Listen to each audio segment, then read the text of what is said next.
Hello guys, स्वागत है आप सबका आपके अपने चैनल पर। तो हमने कल पिछली क्लास में पढ़ा था कि सब्जेक्ट के बारे में पूरा टोटली डिफाइन किया था। उससे पहली क्लास में हमने देखा था सब्जेक्ट सेंटेंस क्या होता है, सेंटेंस के पार्ट्स और उसके काइंड्स देखे थे। उसके बाद हमने सब्जेक्ट और प्रेडिकेट देखा था पार्ट्स में। और पिछली वाली क्लास में हमने देखा था सब्जेक्ट के कितने पार्ट्स होते हैं, सब्जेक्ट के पार्ट्स देखे थे, डिटरमाइनर और एडजेक्टिव। और इस क्लास में हम लोग देखते हैं कि प्रेडिकेट क्या होता है। सब्जेक्ट की टोटली हमने व्याख्या की थी, उसमें आप लोगों ने पढ़ा होगा, बहुत अच्छे से समझा भी होगा, उम्मीद करते हैं। और चलो शुरू करते हैं आज की क्लास में प्रेडिकेट। तो सबसे पहले प्रेडिकेट होता क्या है। प्रेडिकेट हिंदी में कहते हैं इसको विधेय। प्रेडिकेट मतलब विधेय।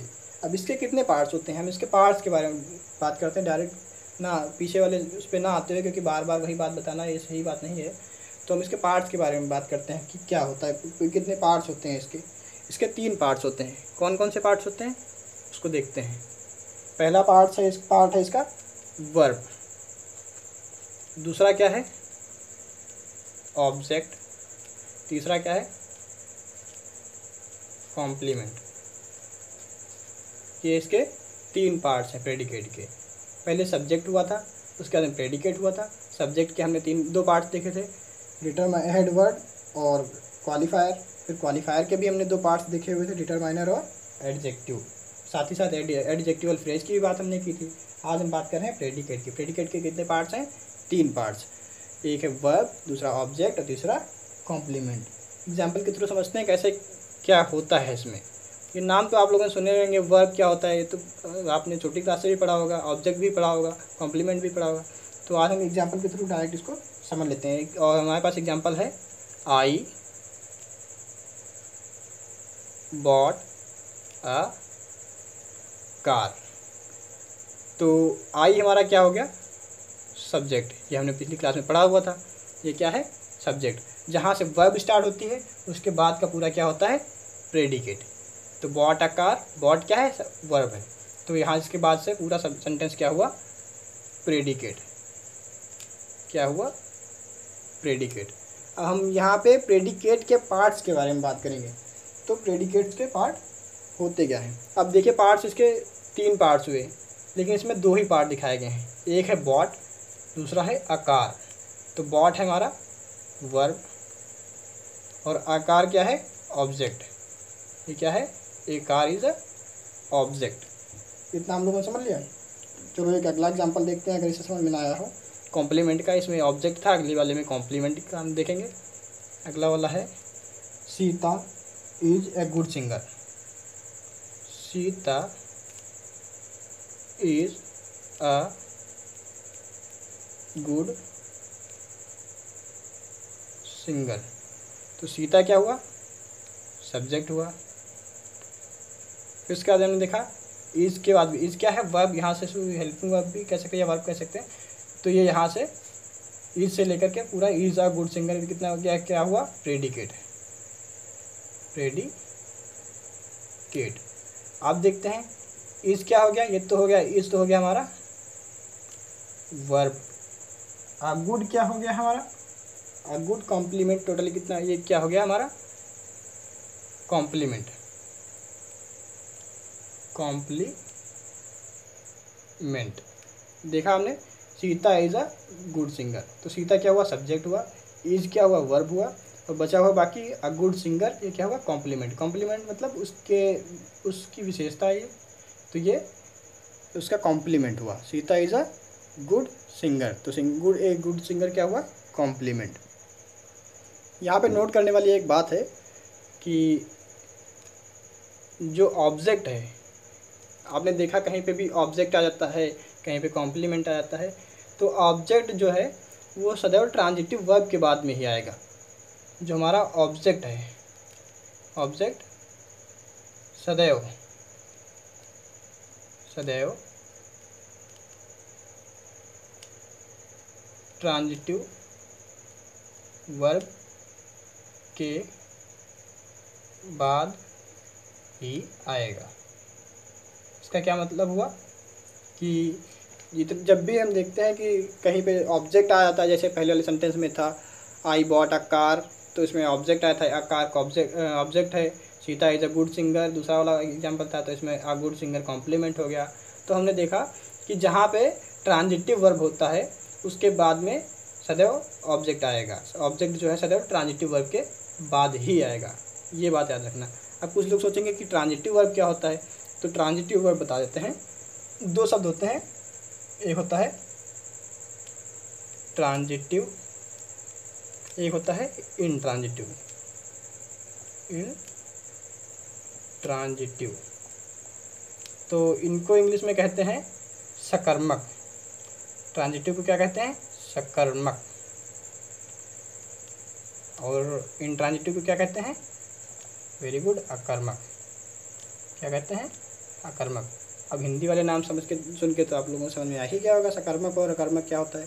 सकर्मक वो जिनके साथ में कर्म दिया हो, कर्म मतलब ऑब्जेक्ट, जैसा कि हमने यहाँ पे बात की कि ऑब्जेक्ट सदैव ट्रांजिटिव वर्ब के साथ ही आएगा या उसके बाद में ही आएगा। तो ट्रांजिटिव वर्ब जो है वो क्या है? सकर्मक है, मतलब एक ऑब्जेक्ट ओरिएंटेड है, ऑब्जेक्ट होना ही होना है। और इंट्रांजिटिव जो होगा वो अकर्मक है, उसके साथ में ऑब्जेक्ट नहीं आएगा। ये बात आप लोगों को समझ में आ गई। अब हम देखते हैं ऑब्जेक्ट के बारे में कि ऑब्जेक्ट क्या होता है, उसको अलग अलग पार्ट्स में डिफाइन करके अलग अलग डिवाइड करके देखेंगे। तो ऑब्जेक्ट के दो पार्ट्स होते हैं। पहले तो देखते हैं ऑब्जेक्ट के कितने पार्ट होते हैं? दो पार्ट होते हैं। कौन कौन से? पढ़ा होगा आप लोगों ने। एक होता है डायरेक्ट ऑब्जेक्ट, दूसरा क्या होता है? Indirect object. तो डायरेक्ट जो ऑब्जेक्ट होता है उसको कैसे समझेंगे और इनडायरेक्ट ऑब्जेक्ट को कैसे समझेंगे? तो डायरेक्ट ऑब्जेक्ट वो होता है जो वस्तु का बोध कराता है। क्या कराता है? वस्तु का बोध कराता है। समझ में आ गया? जो वस्तु का बोध कराए, मतलब जो बताए सब जो थिंग्स है उसको डिफाइन करे या उसको इस बारे में जानकारी दे। जैसे अगर हम कोई क्वेश्चन करें कि अगर कोई क्वेश्चन में हम क्या कहें और उससे आंसर मिल जाए, कोई क्वेश्चन करें कि क्या है तो उससे उसका उत्तर मिल जाए, तो समझ लो वो डायरेक्ट ऑब्जेक्ट है। जैसे वहाँ पे था, एक हमने एग्जांपल लिया था आई बॉट अ कार, मैंने एक कार खरीदी। तो अगर उसमें क्वेश्चन किया जाए मैंने क्या खरीदी, मैंने क्या खरीदा, तो उसमें हमको मिल जाएगा आंसर कार। तो क्या करने से, क्या प्रश्न करने से, क्या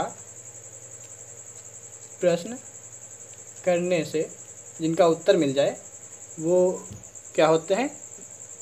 डायरेक्ट ऑब्जेक्ट होते हैं। क्या होते हैं? क्या प्रश्न करने से जिनका उत्तर मिल जाए वो होते हैं डायरेक्ट ऑब्जेक्ट।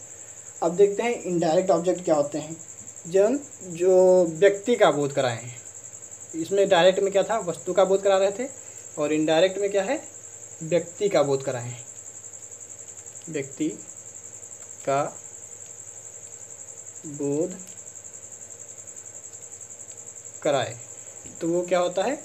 इनडायरेक्ट ऑब्जेक्ट होता है। इसमें क्या क्वेश्चन करेंगे जिससे उसका आंसर मिल जाए तो हमें पता चल जाए कि ये इनडायरेक्ट ऑब्जेक्ट है। इसमें किसको क्वेश्चन करेंगे? जैसे एक एग्जांपल ले लेते हैं, Sita gave me a pen, या Sita gave him a pen, Sita ने उसको एक पेन दिया। तो इसमें हम क्वेश्चन क्या करेंगे? किसको, सीता ने किसको पेन दिया, तो मतलब क्या है? किसको प्रश्न करके उत्तर मिल जाए, उत्तर मिले, तो वो क्या होता है? इनडायरेक्ट ऑब्जेक्ट होता है। सीधी सीधी बात है। ये सब लास्ट वाला क्या और किसको, ये अगर ना भी समझ में आए तो आप सीधी सी बात याद रखिए कि डायरेक्ट ऑब्जेक्ट वो होता है जो वस्तु का बोध कराता है, मतलब कोई थिंग्स होनी चाहिए, जैसे बुक है, मार्कर है या कुछ भी। और जो इनडायरेक्ट है वो किसी पर्सन की बात करे, किसी व्यक्ति की बात करे, वो इनडायरेक्ट ऑब्जेक्ट है। इतना आप लोगों को समझ में आ गया? ये तो समझ लिया होगा। अब एग्जाम्पल देखते हैं हम लोग क्या है। अब ऑब्जेक्ट का एग्जाम्पल हम देखते हैं एक, देखिए एग्जाम्पल है Rita gave him a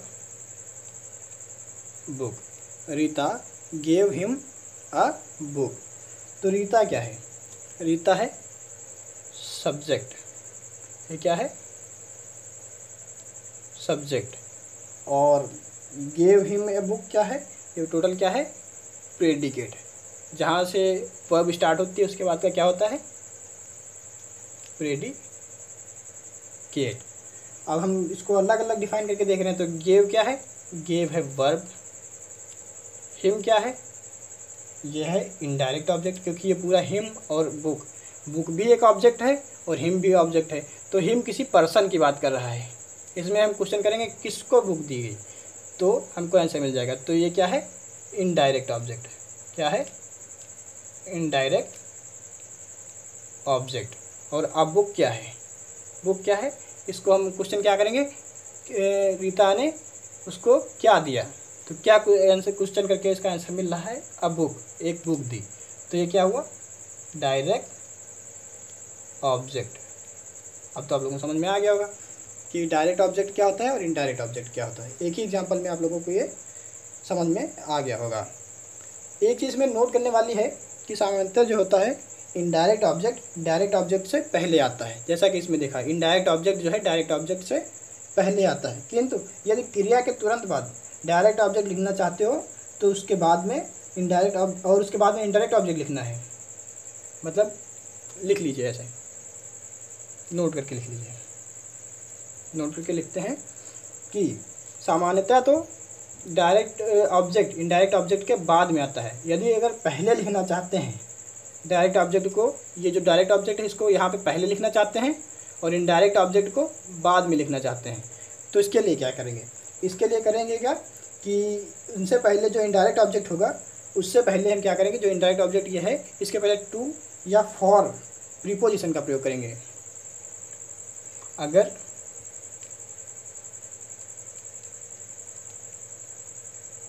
indirect object से पहले, अगर इनडायरेक्ट ऑब्जेक्ट से पहले डायरेक्ट ऑब्जेक्ट लिखना चाहें तो इनडायरेक्ट ऑब्जेक्ट से पहले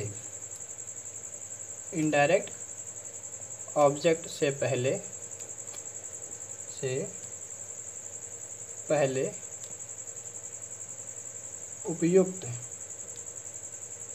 यानी जो आवश्यकता पड़े उस प्रीपोजिशन, मतलब कौन कौन सी प्रीपोजिशन? टू या फॉर।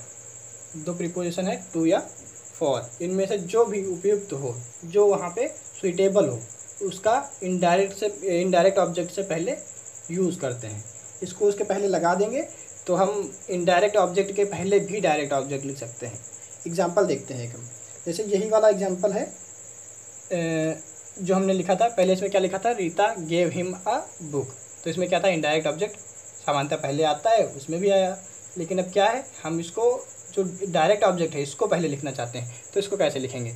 तो ये वाली लाइन याद रखनी है कि अगर इनडायरेक्ट ऑब्जेक्ट से पहले डायरेक्ट ऑब्जेक्ट लिखना चाहते हैं तो इनडायरेक्ट ऑब्जेक्ट से पहले प्रीपोजिशन टू या फॉर जो भी उपयुक्त हो उसका यूज़ करते हैं।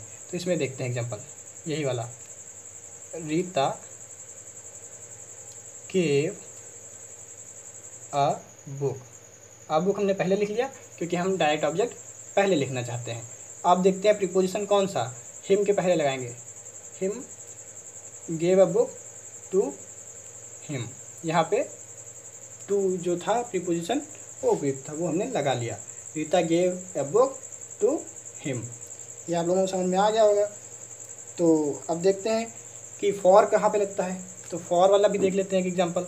हमारे पास एक एग्जांपल है, we bought books for them. We bought books for them. तो इसमें क्या हुआ, यहाँ पे बुक क्या है, ये क्या है? Direct object. और इससे पहले इसको हमने पहले यूज़ किया नॉर्मली क्या होता था, इनडायरेक्ट ऑब्जेक्ट पहले आता था, लेकिन हमने यहाँ पे डायरेक्ट ऑब्जेक्ट पहले लिख लिया। तो इसके पहले हमने प्रीपोजिशन फॉर का यूज़ किया। कौन सी प्रीपोजिशन? फॉर का यूज़ किया। उसके बाद में हमने इनडायरेक्ट ऑब्जेक्ट लिखा। देम क्या है? देम हमारा है इनडायरेक्ट ऑब्जेक्ट। और बुक्स क्या है? Direct object. क्या है? Direct object. इतना आप लोगों को समझ में आ गया? चलिए आगे चलते हैं। अगला पार्ट है कॉम्प्लीमेंट। प्रेडिकेट के 3 पार्ट थे, वर्ब, ऑब्जेक्ट और कॉम्प्लीमेंट। तो वर्ब और ऑब्जेक्ट की बात हो चुकी है, अब हम बात करते हैं कॉम्प्लीमेंट की। कॉम्प्लीमेंट, कॉम्प्लीमेंट क्या होता है? हिंदी में इसको कहते हैं पूरक। क्या कहते हैं? पूरक। जो सेंटेंस को पूरा करे होता है कॉम्प्लीमेंट। जैसे इसका यूज़ कैसे करते हैं? जैसे ट्रांजिटिव वर्ब के बाद ऑब्जेक्ट की आवश्यकता होती है, उसी प्रकार वर्ब के बाद में कॉम्प्लीमेंट लगा सकते हैं। जैसे अभी हमने पीछे बात की थी कि जो ट्रांजिटिव वर्ब के बाद में ऑब्जेक्ट ही लगता है, अभी हमने क्या बात की थी? जिस प्रकार से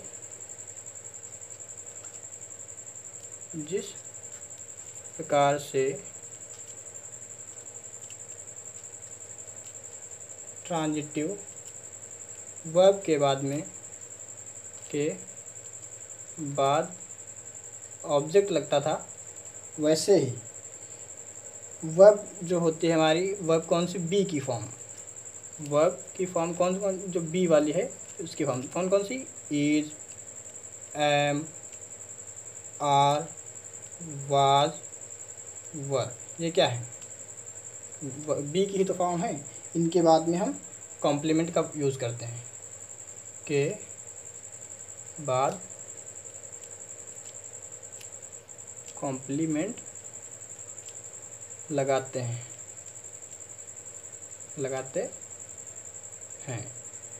क्या हुआ? पिछली बार हमने बात की थी अभी जो थोड़ी देर पहले, कि जैसे ट्रांजिटिव वर्ब के बाद में ऑब्जेक्ट लगता है, उसी प्रकार जो वर्ब बी है या इसकी कोई फॉर्म है, इज, एम, आर, वाज, वर, इनके बाद में कॉम्प्लीमेंट लगाते हैं। एग्जाम्पल देखते हैं। यू आर एन इंजीनियर, ये हमारा एग्जाम्पल है। मान लिया you are an engineer, you are an engineer. तो यू क्या हुआ? हमारा सब्जेक्ट हो गया।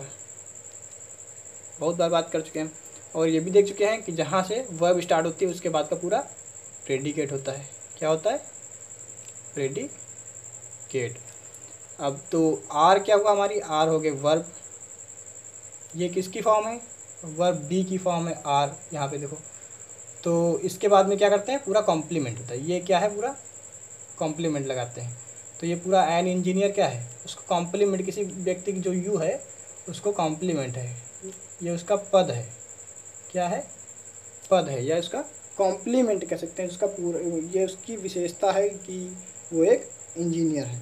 तो ये क्या हुआ? एक कॉम्प्लीमेंट हुआ। अब देखते हैं कॉम्प्लीमेंट के 3 पार्ट्स होते हैं।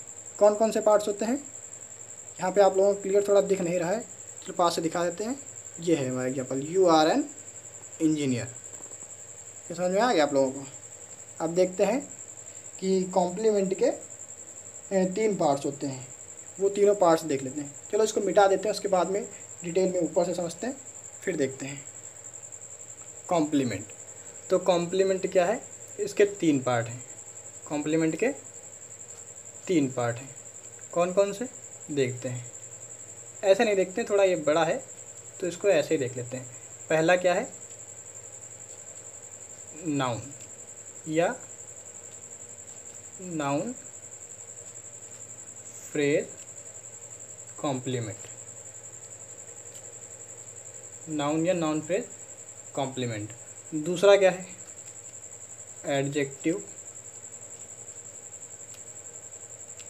या एडजेक्टिवल फ्रेज कॉम्प्लीमेंट। और तीसरा क्या है? Adverbial complement. कौन सा? Adverbial complement. ये हमारे कॉम्प्लीमेंट के 3 पार्ट्स हैं। कॉम्प्लीमेंट ये है, इसके ये हैं 3 पार्ट्स। पहला क्या है, नाउन या नाउन फ्रेज कॉम्प्लीमेंट। दूसरा क्या है, एडजेक्टिव या एडजेक्टिवल फ्रेज कॉम्प्लीमेंट। और तीसरा क्या है, एडवर्बियल कॉम्प्लीमेंट। तो हम अलग अलग देखते हैं कि नाउन या नाउन फ्रेज कॉम्प्लीमेंट है क्या। तो देखते हैं पहले नाउन कॉम्प्लीमेंट, नाउन कॉम्प्लीमेंट देखते हैं, उसके बाद में नाउन फ्रेज कॉम्प्लीमेंट देखेंगे।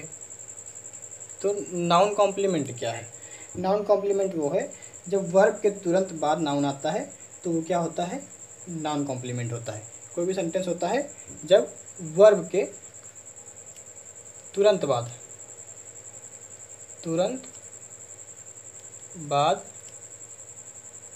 नाउन आए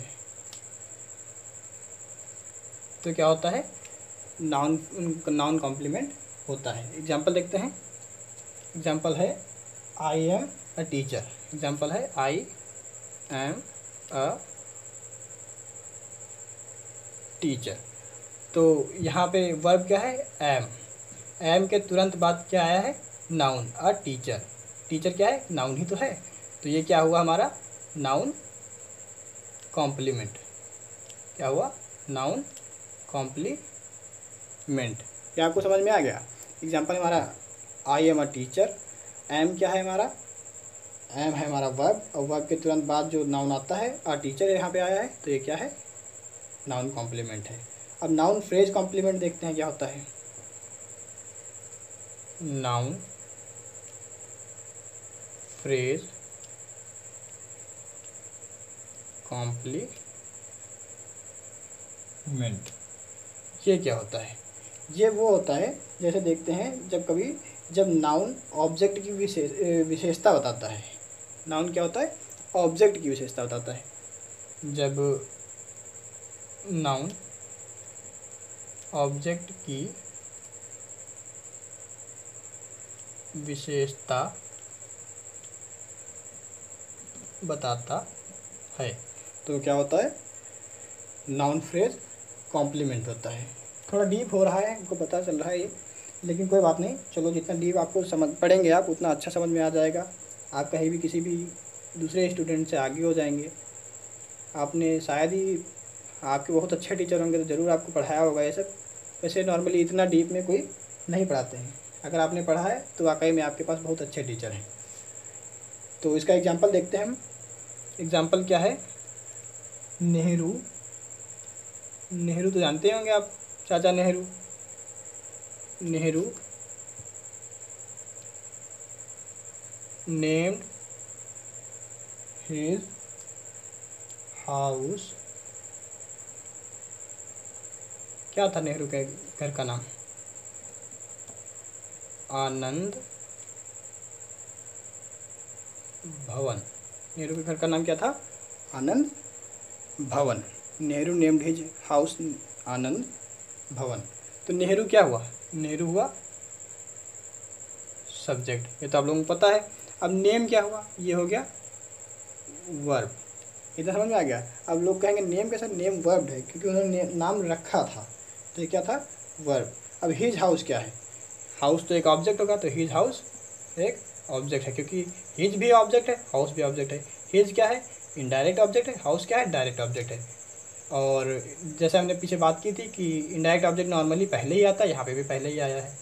और हाउस जो डायरेक्ट ऑब्जेक्ट है वो बाद में आता है। नॉर्मली ऐसे बाद में ही डायरेक्ट ऑब्जेक्ट आता है, लेकिन अगर आप डायरेक्ट ऑब्जेक्ट इनडायरेक्ट ऑब्जेक्ट के पहले लिखना चाहते हैं तो इनडायरेक्ट ऑब्जेक्ट से पहले टू या फॉर प्रीपोजिशन का यूज करते हैं।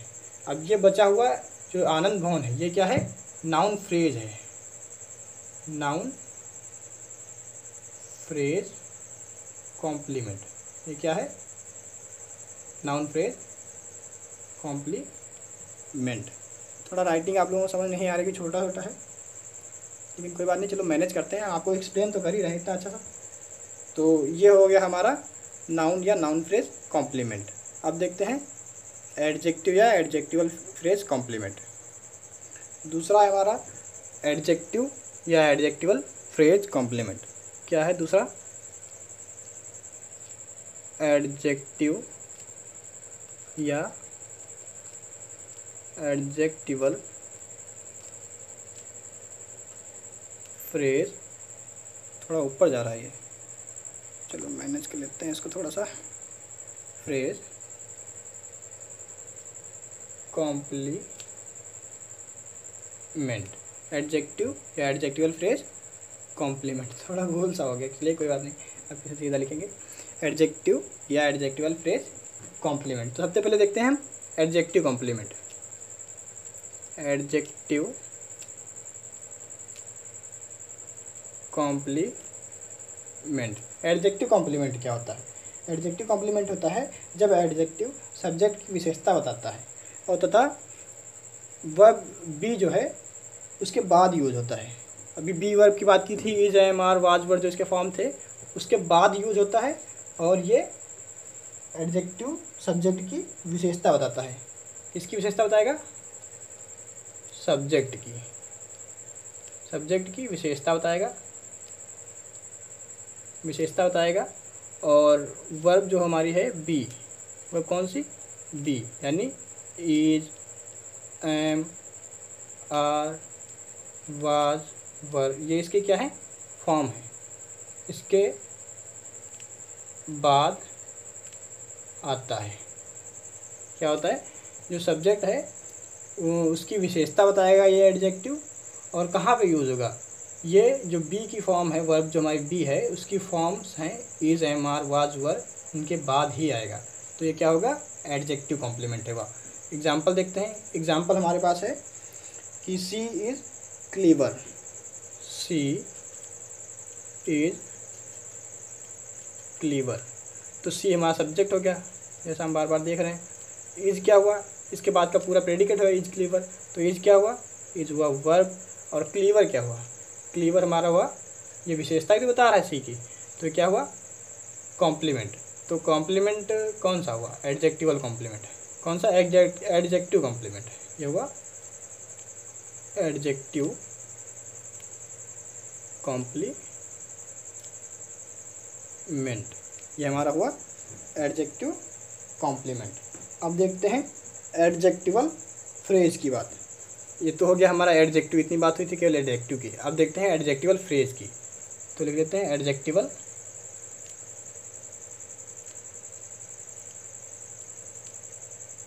Phrase complement.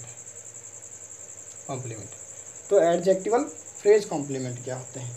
जब एडजेक्टिव ऑब्जेक्ट की विशेषता बताता है। यहाँ पे क्या था? एडजेक्टिव कॉम्प्लीमेंट था, वो सब्जेक्ट की विशेषता बता रहा था, लेकिन जो एडजेक्टिवल फ्रेज है ये ऑब्जेक्ट की, इसकी ऑब्जेक्ट की विशेषता बताएगा, विशेषता बताता है। ठीक, और ये क्या होता है? ऑब्जेक्ट के बाद यूज होता है। यहाँ पे क्या था? वर्ब के बाद यूज हो रहा था। वर्ब की कौन सी फॉर्म? वर्ब जो है हमारी बी, उसकी फॉर्म्स, जो वर्ब बी है हमारी उसकी forms is, am, are, was, were, उसके बाद यूज हो रहा था। लेकिन यहाँ पे क्या है? ये ऑब्जेक्ट की विशेषता बताएगा और ऑब्जेक्ट के ही बाद में यूज होगा, ऑब्जेक्ट के बाद यूज होता है या लगता है, यूज होता है। एडजेक्टिवल फ्रेज क्या है? जो ऑब्जेक्ट की विशेषता बताएगा और ऑब्जेक्ट के बाद यूज होगा। एग्जाम्पल देते हैं।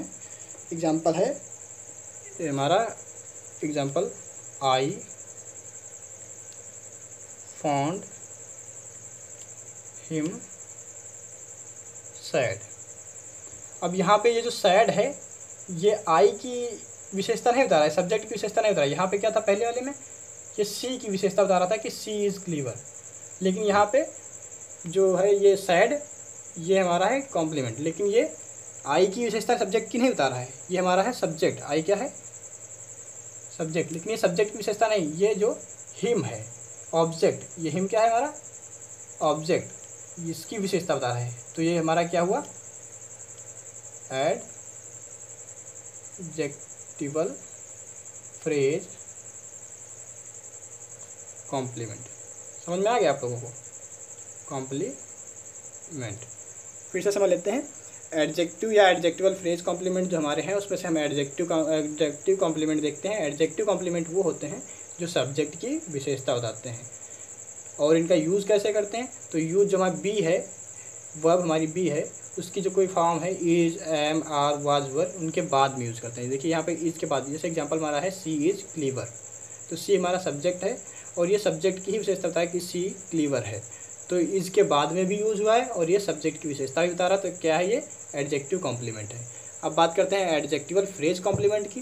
तो एडजेक्टिवल फ्रेज कॉम्प्लीमेंट जो है ये ऑब्जेक्ट की विशेषता बताता है और ये ऑब्जेक्ट के बाद ही यूज़ होता है। जैसे एग्जांपल देख लेते हैं, आई फाउंड हिम सैड, मैंने उसे दुखी पाया। तो आई क्या है, हमारा सब्जेक्ट है और ये सैड जो कॉम्प्लीमेंट है ये आई की विशेषता तो नहीं बता रहा है, आई दुखी नहीं है, दुखी कौन है, हिम, वह, ये उसको, उससे जो है वो क्या है, दुखी है, मैंने उसे दुखी पाया तो वो दुखी है, आई मैं दुखी नहीं हूँ, वो दुखी है, तो ये इसकी उसकी बात बता रहा है जो ऑब्जेक्ट है, उसकी विशेषता बता रहा है जो ऑब्जेक्ट है। तो ऑब्जेक्ट की विशेषता बताने वाले को क्या कहते हैं, एडजेक्टिवल फ्रेज कॉम्प्लीमेंट। इतना समझ में आ गया आप लोगों को, वेरी गुड। अब बात करते हैं एडवर्बियल कॉम्प्लीमेंट की। तीसरा कॉम्प्लीमेंट क्या था, कॉम्प्लीमेंट का तीसरा पार्ट का क्या था, एडवर्बियल कॉम्प्लीमेंट। अब ये क्या होता है, एडवर्बियल कॉम्प्लीमेंट क्या होता है, जब वर्ब बी, जो हमारी बी वर्ब है, उसके बाद एडवर्ब या एडवर्बियल फ्रेज आता है तो उसको क्या कहते हैं, एडवर्बियल कॉम्प्लीमेंट कहते हैं। जब वर्ब बी की तो जानते होंगे इज, एम, आर, वही एम, आर, वाज, वर, तो ये क्या है, बी की फॉर्म है इज, एम, आर, वाज, वर। इसके बाद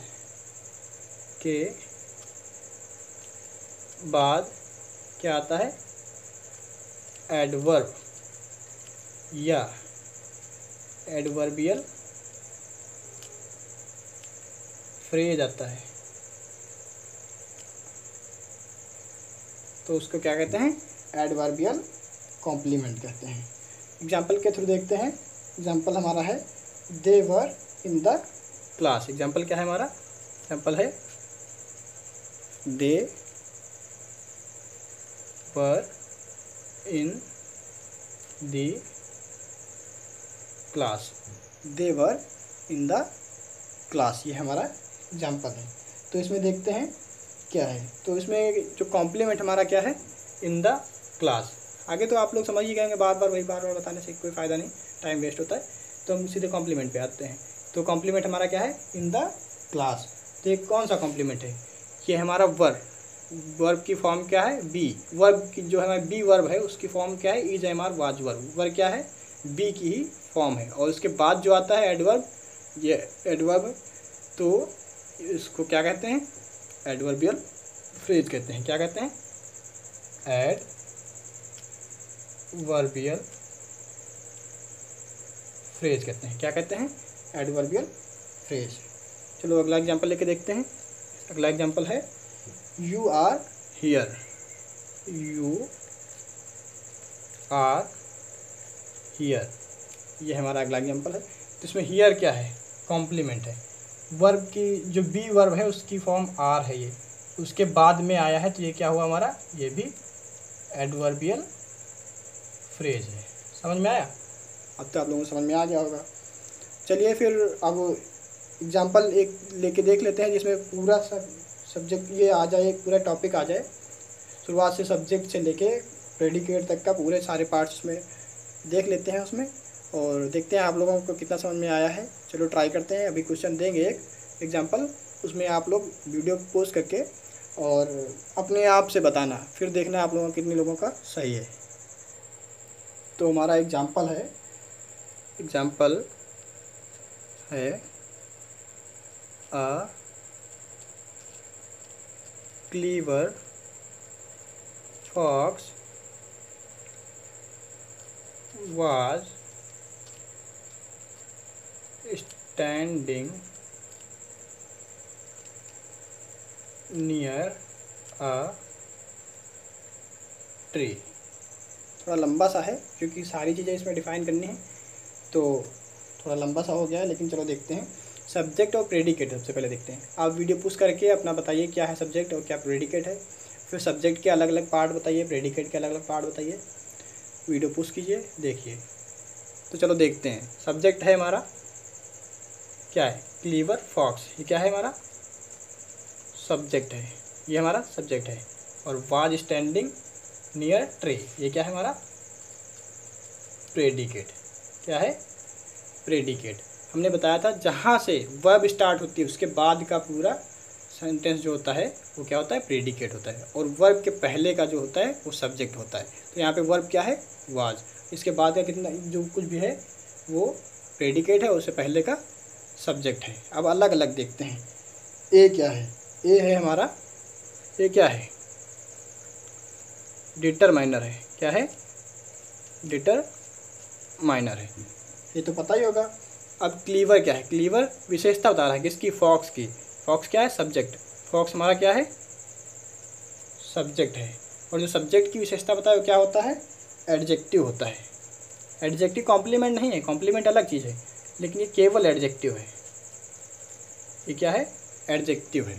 अब वाज क्या है, वाज और स्टैंडिंग, ये क्या है, वाज और स्टैंडिंग दोनों चीज़ें क्या हैं, ये वर्ब है। वाज स्टैंडिंग क्या है, ऊपर दिख नहीं रहा होगा, चलो नीचे लिख लेते हैं, ऐसे ही समझ लेते हैं। वाज स्टैंडिंग क्या है, ये वर्ब है पूरा, लेकिन वाज क्या है, चलो ऐसे ही समझ लेते हैं, केवल वर्ब देख लेते हैं। वाज और स्टैंडिंग क्या है, वर्ब है, क्या है वर्ब है। अब देखते हैं नियर और आ ट्री में, इसमें क्या क्या है प्रेडिकेट में। तो नियर हमारा क्या है, एडजेक्टिवल कॉम्प्लीमेंट है, क्योंकि ये वर्ब के बाद में जो एडजेक्टिव आता है वो क्या होता है, एडजेक्टिवल कॉम्प्लीमेंट होता है। तो नियर क्या हुआ हमारा, एडजेक्टिवल कॉम्प्लीमेंट, क्या है एडजेक्टिवल कॉम्प्लीमेंट। और अ ट्री ये क्या है, इसको आप लोग बताइए। अ ट्री क्या है, सिंपल सी बात है, कोई भी बता सकता है। अ ट्री क्या है, ऑब्जेक्ट। अ ट्री क्या है, ऑब्जेक्ट। अब तो आप लोगों को सही से समझ में भी आ गया होगा। मैंने पूरी कोशिश की अपना जितना भी मुझे पता था उतना मैंने अपना सारा कुछ बताया आप लोगों को। कोशिश करते हैं आप लोगों को समझ में आ गया होगा। अगर समझ में आ गया हो तो उम्मीद करते हैं आप लोग लाइक भी कर देंगे। लाइक करें, शेयर करें, अपने दोस्तों को भी बताएं। लॉकडाउन में आपके दोस्त इधर उधर घूम रहे होंगे या पढ़ नहीं रहे होंगे, जो पढ़ नहीं रहे उनसे कहिए पढ़ें। और नया चैनल चालू हो चुका है, इस पर डेली नई नई वीडियो आती हैं। आपके सिलेबस के अनुसार ही आएगा, इसमें 10th तक के या 12th तक के जिनको भी इंग्लिश पढ़ना है कोई भी पढ़ सकते हैं। इंग्लिश ही नहीं, और भी सब्जेक्ट भी आएंगे, कल साइंस की भी हो सकता है क्लास आए, मैथ्स की भी हो सकती है क्लास आए। तो आप उसको सब सारी क्लास लीजिए। अभी इंग्लिश की क्लास आई है, आप सभी लोग ध्यान से पढ़िए। सारी क्लास पे क्लास एक आती रहेंगी, आप लोग ध्यान से पढ़िए। और अगर अच्छा लगे तो लाइक कर दिए, कमेंट करिए। अगर आपकी कोई भी क्वेरी है आप पूछ सकते हैं कमेंट बॉक्स में, कमेंट कीजिए, हम आपका आंसर देंगे आपकी क्वेरी का। और अपने दोस्तों को भेजिए, उनको शेयर कीजिए और उनसे कहिए वो भी इसको सब्सक्राइब करें, आप भी सब्सक्राइब कीजिए। तो चलिए मिलते हैं अगली क्लास में। थैंक यू, जय हिंद।